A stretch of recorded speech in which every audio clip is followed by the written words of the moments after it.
Le canal lombaire étroit dégénératif.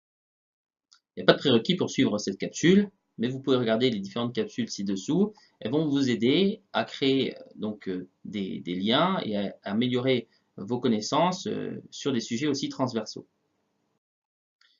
Alors l'objectif va être de maîtriser les connaissances relatives au canal lombaire étroit pour les intégrer ensuite efficacement dans le diagnostic d'opportunité ostéopathique. Alors si on a des phénomènes dégénératifs qui sont seuls responsables de cette pathologie, de canal lombaire étroit, on parle alors de canal lombaire rétréci dégénératif ou de sténose lombaire dégénérative. La sténose est alors liée à plusieurs facteurs. On peut avoir des hernies discales qui sont étagées, on peut avoir une augmentation de volume des articulations postérieures et des ligaments qui unissent les vertèbres entre elles, et on peut avoir une instabilité des vertèbres avec des glissements vertébraux ou c'est ce qu'on appelle un spondylolisthésis dégénératif. Les symptômes de cette pathologie sont le syndrome rachidien, donc on a des douleurs lombaires qui sont souvent présentes mais qui ne sont pas spécifiques de cette pathologie. On peut avoir un syndrome neurologique avec des douleurs des membres qui sont en général les premiers symptômes qui amènent le patient à consulter.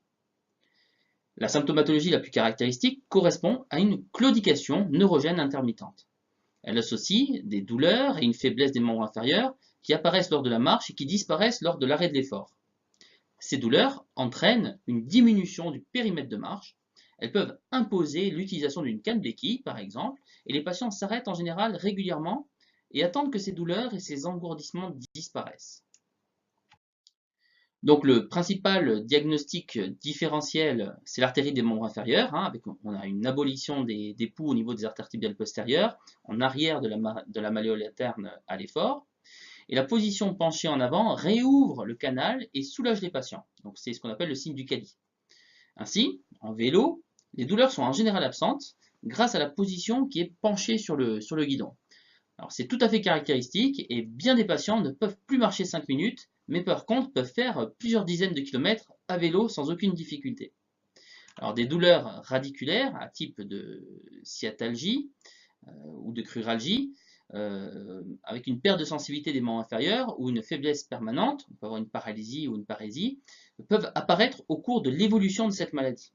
Cette évolution reste en général heureusement très tardive et la paralysie complète est rarissime.